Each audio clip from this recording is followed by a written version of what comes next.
মন্ত্রী, আজ সকালে আমার বাগান থেকে 10 কাঁদি কলা খেয়ে গেছে বাঁদর। এর কিন্তু একটা বিহিত চাই মন্ত্রী। বাঁদরের বাঁদরামি আমি মেনে নেব না, এই আমি স্পষ্ট বলে দিলাম। মহারাজ, আপনার রাজসভাতেই যদি বাঁদরের বাদরামি বাড়তে থাকে তাহলে আর রাজ্যে পারবে না কেন? আমার রাজসভায় যে কে বাঁদর তা তোমাকে বলতেই হবে। আমরা সবাই বাঁদর। গোপাল কিন্তু ঠিকই বলেছে মহারাজ। এই বিজ্ঞান বলছে মানুষের জন্ম বাঁদর থেকে। হ্যাঁ, হ্যাঁ, তোমার এত বড় স্পর্ধা, তুমি আমাকেও বাঁদর বললে? শুধু আপনি কেন, আমার আপনার পূর্বপুরুষরা সবাই বাঁদর থেকেই এসেছে। যেমন ব্যাঙাচি থেকে ব্যাঙ। তার মানে আমার সভায় সবাই বাঁদর? আহ, এ তুমি কি বলছো গোপাল? আমরা সবাই বাঁদর। আচ্ছা মহারাজ, ওই বাঁদরের দিকে ভালো করে তাকিয়েছেন, দেখবেন কেমন যেন মানুষ মানুষ দেখতে, হাবভাব একেবারে মানুষের মতো। গোপাল, তাহলে আমার রাজসভায় কতজন বাঁদর আছে?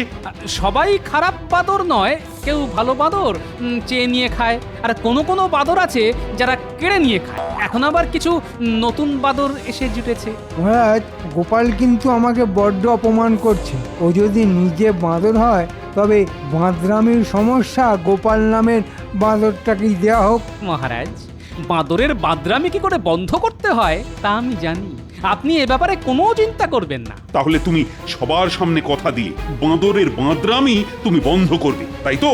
যথা আজ্ঞা মহারাজ।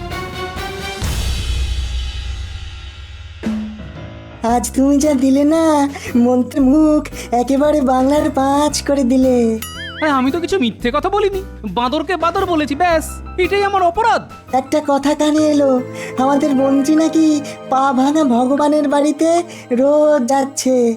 ব্যাপারটা কি বলো তো? কথাটা আমার কানেও এসেছে, তার কি করা যাবে? বাঁদর বাঁদরের কাছে যাবে, এটাই তো স্বাভাবিক। হ্যাঁ, তা বটে। চড়ে চড়ে যদি মাস্তুতো ভাই হতে পারে তবে বাঁদরে বাঁদরে কেন মামা ভাগ্নে হবে না? তা বটে, এখন দেখা যাক মন্ত্রী কি খেলা খেলে।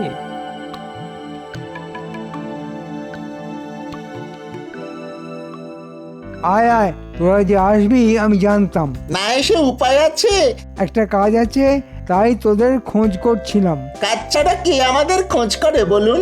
বড় বড় কথা না বলে আগে কাজের কথাটা শোন। বলুন মন্ত্রী মশাই, আমরা তো শুনতেই এসেছি। আরে, তোরা বাঁদর সাজতে পারবি? বাঁদরকে আপনি বাঁদর সাজাবেন? আরে গাধা সাজতে বলিনি, এটাই তোর ভাগ্য। তাহলে 4 পায়ে হাঁটতে হতো। আচ্ছা, এত পশু থাকতে হঠাৎ গাধা কেন? মহারাজের বাগানে হঠাৎ করে বাঁদরদের খুব উৎপাত শুরু হয়েছে, আর এই বাঁদর তাড়ানোর দায়িত্ব দেওয়া হয়েছে গোপালকে। গোপাল আমায় বাঁদর বলে অপমান করেছে, ভাবতে পারিস? এর একটা বিহিত করতেই হবে। শোন, আমার মাথায় একটা বুদ্ধি এসেছে। তোরা বাঁদর সেজে নগরের মানুষকে একেবারে নাজেহাল করে দে, দেখি গোপাল কি করে বাঁদর তাড়ায়। প্রথমেই হামলা হবে গোপালের বাড়িতে। আজ রাজসভায় মন্ত্রীকে ঘুরিয়ে বাঁদর বলেছি, এর শোধ ও নেবেই। তাই রাতে সকলেই আমরা জেগে থাকবো। আমার জামাই যখন এসেছে, তখন জামাই তোমাকে আমার সাথেই থাকতে হবে। নিশ্চয়ই শ্বশুর মশাই, আমি আপনার পাশেই আছি। বাঁদরকে বাঁদর বলাই উচিত, কিন্তু আমাদের উপর কিরকম প্রতিশোধ নেবে সেটাই তো বুঝতে পারছি না। প্রতিশোধ নেবার একটাই পথ, নগরে বাঁদরের উৎপাত বাড়িয়ে দেওয়া। আর তার প্রথম পদক্ষেপ হবে আমাদের বাড়ি। বাঁদর বাদরামও করবে। তাহলে তো রাত জাগতেই হবে। এই গুলটে পুটি, তোরা আবার ঘুমিয়ে পড়িস না যেন। হ্যাঁ, না না, ওরা ওস্তাদ, ওরা আমার বাহিনীর প্রধান সেনাদল, নইলে কি আর এত সমস্যার সমাধান করতে পারতাম? তাহলে তাড়াতাড়ি খেয়ে দে, আমরা ঘুমানোর মান করে জেগে থাকি, কেমন? হ্যাঁ, তাই করো। আমার মন বলছে আজ কিছু একটা হবে। কি হতে পারে? চুরি, ডাকাতি? না, তা এবার হবে না। এবার অভিনব কিছু একটা হবে। এই যেমন বাঁদর আসতে পারে। বাঁদর রাতের বেলায়? কখনো তো শুনিনি। না না, এটাই হবে তার কোনো মানে নেই, কিন্তু যেহেতু বাঁদর তাড়াবার ভার মহারাজ আমাকে দিয়েছেন, তাই আমি ধারণা করছি রাতে বাঁদরই আসবে। এই বাঁদর ধরা সবার পক্ষে সম্ভব নয়। এটা ঠিক বলেছেন শ্বশুর মশাই, সবার পক্ষে সম্ভব নয়, কিন্তু আমার মনে হয় আপনার কথাই ঠিক। মন্ত্রী বাঁদর সাজিয়ে কাউকে না কাউকে এখানে পাঠাবে। ব্যাটাকে একবার হাতে নাতে ধরলে বৃন্দাবন দেখিয়ে দেবো। হ্যাঁ, বাহ, চমৎকার। কে বলবে তোরা মানুষ? হ্যাঁ, তা তো বলবেনই। বাদর সাজার চাইতে ভূত সাজা অনেক সম্মানের ছিল। না মরা পর্যন্ত ভূত হবে কি করে? তার থেকে বাঁদর হওয়াই ভালো। সে তো আপনি বলবেনই। আমরা চোর বলে যেন আমাদের কোনো জাত নেই, না? আমি তো আর তোদের বাঁদর বলিনি। যে বলেছে তার বাড়ি একেবারে তছনছ করে আয়। কে বলেছে? গোপাল? হ্যাঁ রে, মহারাজকে বুঝিয়েছে আমাদের বাপ ঠাকুরদারা নাকি বাঁদর ছিল। কি সাহস, বুঝেছিস? বেটার এত সাহস! আপনার বাপকে বাঁদর বলেছে? আরে আমার বাপকে শুধু নয়, তোর বাপকেও তাই বলেছে। আমার বাপকেও বাঁদর বলেছে? আচ্ছা, আমার নাম কি মহারাজের সামনে বলেছে? একেবারে মহারাজের সামনে। যা অপমান করলো তোকে! বাপরে, আমি হলে তো গোপালকে মেরেই বসতাম। শুনলি ঘটা, গোপাল একদম মহারাজের সামনে আমাদের নাম বলেছে। ও, কি যে আনন্দ হচ্ছে! মহারাজ আমাদের নাম জানতে পেরেছেন। ও মন্ত্রী মশাই, মহারাজ যখন আমাদের চেনেই, তখন একটা চাকরি যদি জোগাড় করে দেন তো আর চুরি করে খেতে হবে না। হ্যাঁ, তা আমি দিতেই পারি, কিন্তু মহারাজের চিড়িয়াখানায় বাঁদর সেজে থাকতে হবে। পারবেই?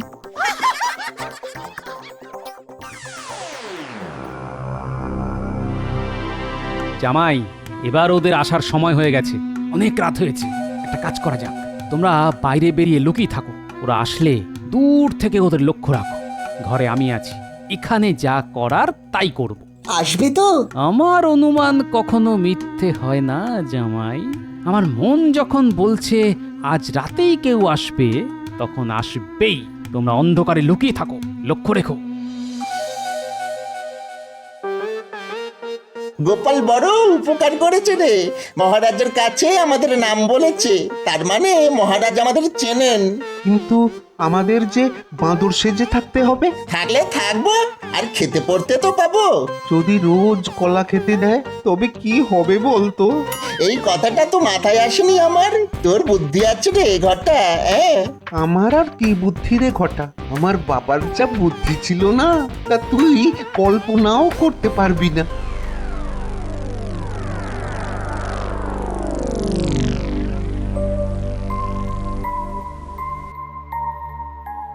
শুনলি গুলটে, বাঁদরকে কখনো বাংলা কথা বলতে শুনেছিস? দাদু তাহলে ঠিক কথাই বলেছিল। এরা বাঁদর নয়, মানুষ। দাঁড়া, আমরা চুপি চুপি বাড়ির দিকে যাই। ঘটা একদম কথা বলিস না, চুপ করে থাক। গোপাল দিকে গেলে খুব বিপদ হবে রে। চুপ করে থাক, কথা বলিস না কিন্তু। ইয়ে, এসেছিস? ভালোই করেছিস। তবে বাপ ঠাকুরদার নাম ডোবালি রে। নিজের ভাষা ভুলে বাংলায় কথা বলছিস। কেন? মানুষের ভাষায় কথা বললে তোমার অসুবিধা কোথায়? হ্যাঁ, তোদের পূর্বপুরুষরা বাংলায় কথা বলতো না, বাঁদরের ভাষায় বলতো রে। বাঁদরের ভাষা তো আমরা জানি না।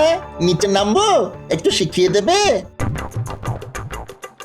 এই দেখ দেখ দেখ, চল চল চল চল, পালা পালা পালা। দাঁড়া, আগে ল্যাচটা খুলে রাখি। শুনলি না গোপাল কি বললো? ধর ধর ওদের, ধর ধর, বাঁদর বাঁদর। পালালি কেন? আমরা তো আর চুরি করতে আসিনি, গোপালের কাছ থেকে বাঁদরের ভাষা শিখতে এসেছি। হা, পরে শিখিস, আগে পালা তো পালা। ব্যাটারা পালিয়ে গেল। চল দাদাকে বলি।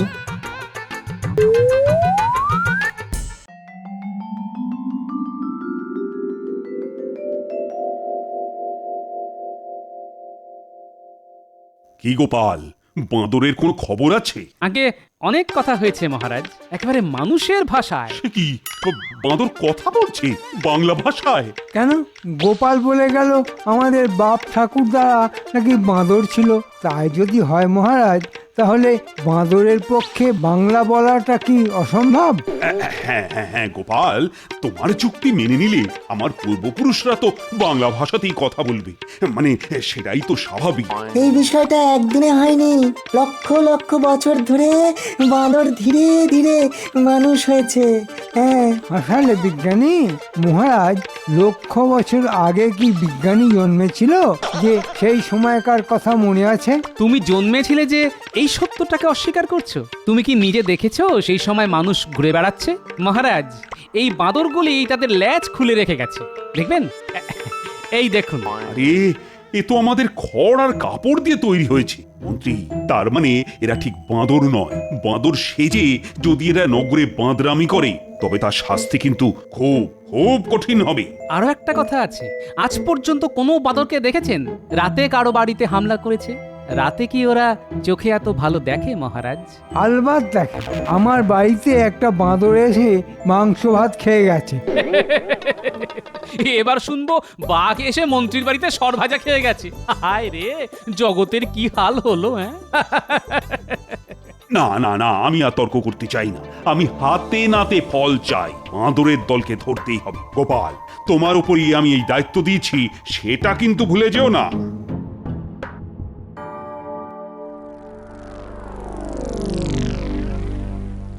শোন, কেউ যদি বাঁদর সেজে নগরে হামলা চালায় তবে আমরাও ভালুক সেজে রাতে নগরে ঘুরে বেড়াতে পারবো। উল্টে একটা কাজ কর, শ্যামাপদ বহুরূপীকে আমার সঙ্গে দেখা করতে বল, আমাদেরও ভালুক সাজিয়ে দিতে বলবো। বাঁদরের সঙ্গে ভালুকের এবার লুকোচুরি খেলা হবে।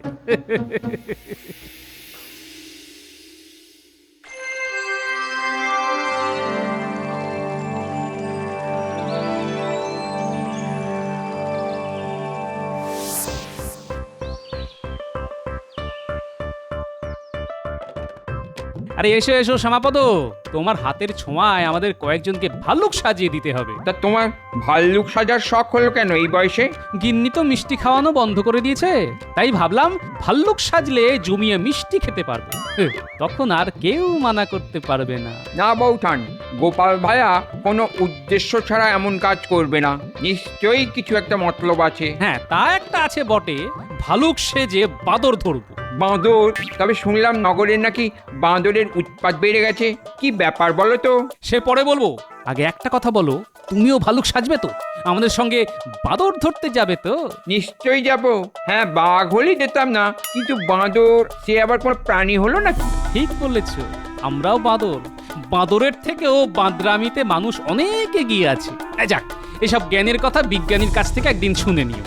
জন্মে সব কথা শুনিনি। হ্যাঁ, আরো বুড়ো হলে হয়তো বলবে, শ্যামাপদ আমাকে বাঁদর সাজিয়ে দাও, আমার বাপ ঠাকুর দাদারা বাঁদর ছিল, আমিও হব, বাঁদরদের সঙ্গেই থাকবো। হ্যাঁ, তাহলেই তো মঙ্গল, তোমার ঘাট থেকে তো নামবো।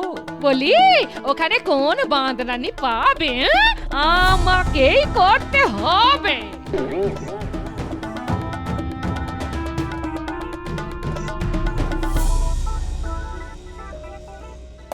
তোরা কি দিন দিন মরকট হয়ে যাচ্ছিস? মরকট হতে যাব কেন? আমরা তো বাঁদর। আরে বাঁদরই যদি হবি তবে লেজটা ফেলে আসলি কেন? বা গোপাল যে বললো লেজটা রেখে যা, তাই তো রেখে এলাম। সর্বনাশ, তোরা আবার গোপালের সঙ্গে কথা বলেছিস? বারে, বাঁদর বলে কি কথা বলা বারণ নাকি? গোপাল তোদের গলা চিনতে পারেনি তো? আমাদের নিজের বলে কোনো গলা নেই। চোর, তার উপরে বাঁদর, আমাদের কোনো একটা গলা থাকতে নেই, অনেক গলা নিয়ে চলতে হয়। থাক, আর ভূতের গলা করে কথা বলার দরকার নেই। আচ্ছা মন্ত্রী মশাই, ভূত কি বাঁদর ছিল? আমি জানি না, গোপালকে গিয়ে জিজ্ঞেস কর। সেটাই তো বলতে চেয়েছিলাম, কিন্তু এমন তাড়া খেলাম যে পালিয়ে আসতে বাধ্য হলাম। আর জিজ্ঞেস করে কাজ নেই, আজ কিন্তু বিজ্ঞানীর বাড়ি, কোনো কথা বলবি না, চুপ করে থাকবি।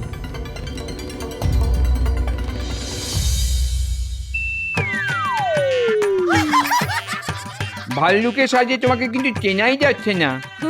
বাহ বাহ, চমৎকার চমৎকার মানিয়েছে। আসল রূপটা বেরিয়ে এসেছে। এবার থেকে ভাল্লুক সেজেই থেকো। তবে বাজারটা করে দিতে হবে কিন্তু। হ্যাঁ, কি যে বলেন বৌঠান, এই ছদ্মবেশ তো কয়েকদিনের জন্য। বাঁদরের বাঁদরামি বন্ধ করতে পারলেই আপনার গোপাল আপনার কাছেই ফিরে আসবে। কেন থাকুক না ভাল্লুক সেজে, আমার কাছে আর আসতে হবে না। জঙ্গলে থাকুক, ভীমরতি কাকে বলে। শোনো জামাই আর গুলটে, আমাদের সঙ্গে শ্যামাপদও থাকবে। আজ মনে হয় বিজ্ঞানীর বাড়িতে হামলা হবে, আমরা ওখানেই ভালুক সেজে লুকিয়ে থাকবো। তোরা পাশেই থাকবি, কিন্তু কথা বলবো আমি। হ্যাঁ, ঠিক আছে, তাই হবে।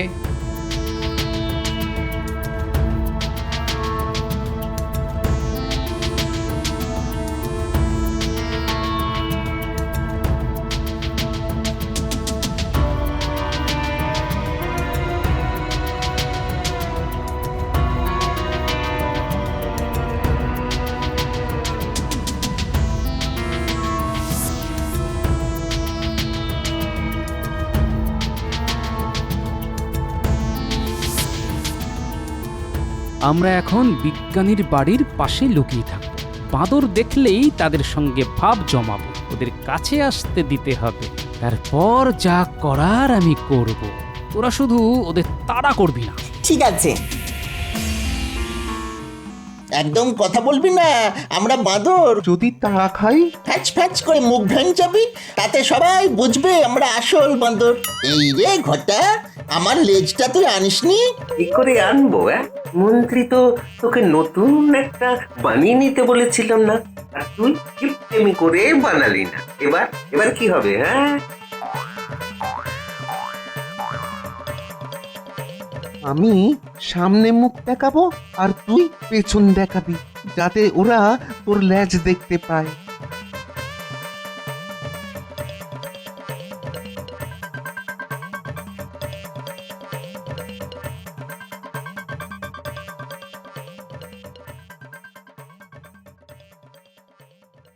যা ভেবেছিলাম, ওই দেখ বাঁদরের দল আসছে। হ্যাঁ দেখেছি, আগের দিনের দুটোই আসছে। গোপাল, ওরা কাছে এসে পড়েছে, কি করব? তুমি তো ভাই ভালুকের ডাক ছাড়তে পারো, একবার ছাড়ো তো দেখি। কে যেন ডাকলো, কে বলতো? ডাক শুনে মনে হচ্ছে তো কোনো জন্তু। এই এই কি হতে পারে বলতো? ওই দেখ, আবার ডাকলো। আরে এটা তো ভাল্লুকের ডাক। এই নগরে ভাল্লুকও ঢুকে পড়েছে, সর্বনাশ হয়ে গেছে রে। এবার আমরা কি করব? এই বাঁদর, জানিস আমরা তোদের পূর্বের পূর্বের পূর্বের পূর্বের পিতৃপুরুষ। আয় আমাদের প্রণাম করে যা, তোদের এমন শিক্ষা দেব যে আর বাঁদর হয়ে থাকতে হবে না। রোজ আমাদের সঙ্গে মাছ ভাত কাঁটা বেচে খাবি। বল, রাজি থাকিস তো কাছে আয়, তোদের মন্ত্র দি, নইলে চিবিয়ে খেয়ে ফেলবো। দেখ ঘটা, এই ওরা আমাদের ভাষায় কথা বলছে রে। তার মানে সব জন্তুই বাংলা জানে, কিন্তু আমি যে বাঁদর নই তা তো লেজ দেখেই বুঝে যাবে। তখন বলবি যে মন্ত্রী তোর লেজ কেটে দিয়েছে। হ্যাঁ, মন্ত্রী যদি রাগ করে তাহলে তো খুব বিপদ। আরে ছাড় তো তোর মন্ত্রী। এই চারদিকে তাকিয়ে দেখ, ভাল্লুকগুলি আমাদের ঘিরে নিয়েছে। আইয়া, আর কোনো পথ নেই। আরে কাছে আয়, নইলে আমাদের রাগ হয়ে গেলে কিন্তু চিবিয়ে খেয়ে নেব। তোর লেজটা আমায় দিবি ভাই, আমি তোকে শোধ দিয়ে দেব। আগে ভালুক হয়ে নি, তারপর। আর শোন, মন্ত্রীর কাছ থেকে মোহরটা নিয়ে নিবি, নইলে নইলে আমার বড় ক্ষতি হয়ে যাবে। আয় বাবা, কাছে আয়, ক্ষমা না ভাল্লুক মহারাজ। আয় আয়। এই তোরা এক কাজ কর, এবার ওদের লেজ ছিঁড়ে তা দিয়ে ওদের বেঁধে ফেল। হ্যাঁ হ্যাঁ, তাই করছি।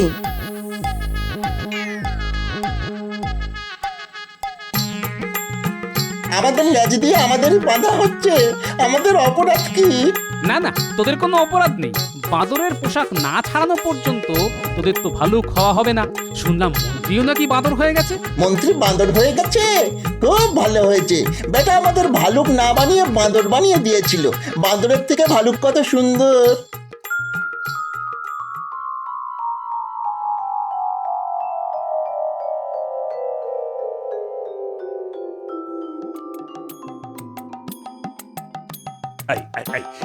এটা কি মস্করা হচ্ছে?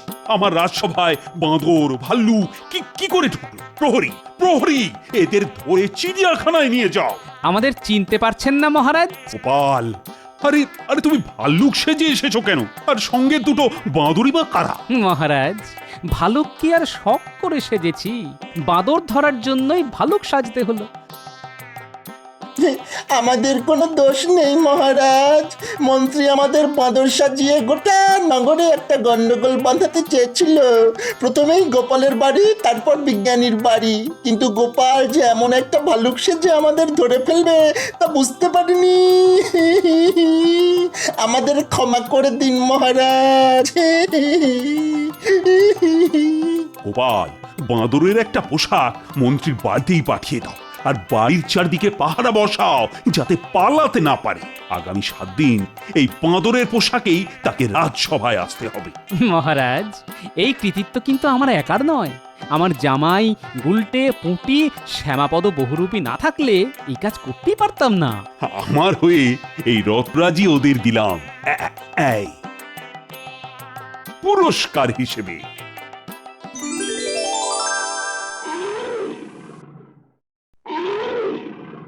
আরে আরে সত্যি ভাল্লুকের ডাক! হ্যাঁ? বাপরে! ওরে বুটি নাপলা গুলটে কোথায় গেলি রে? এই জামাই বা কোথায়? হ্যাঁ? নিশ্চয়ই কেউ ফেরেনি। হ্যাঁ? এবার আমি কোথায় যাই? হ্যাঁ? ওরে বাবারে! ভালুক হয়েও গিন্নির কথা ভুলিনি। জামাই আদরের জন্যে রুই, কাতলা আর ইলিশ মাছ নিয়ে এসেছি। হেহ, জামাই আজ যা খেল দেখালো, এরপরে এই বাড়িতেই ও পাকাপাকি ভাবে থাকবে। আর শ্যামাপদ, তুমি না থাকলে তো বাঁদরই ধরা যেত না। পরপর 7 দিন তুমিও এই বাড়ির অতিথি। দেখি মহারাজকে বলে তোমার জন্য রাজসভা থেকে একটা মাসোহারার বন্দোবস্ত করতে পারি কিনা। বলি বাঁদরের উৎপাত বন্ধ হলো ঠিকই, কিন্তু বাড়ির ভাল্লুকেরটা তো বাড়লো। আমার হয়েছে মরণ। আচ্ছা গিন্নি, ভালুক না হয়ে আমি যদি উল্লুক হতাম, তাহলে তোমার বাজারটা কে করতো শুনিয়া?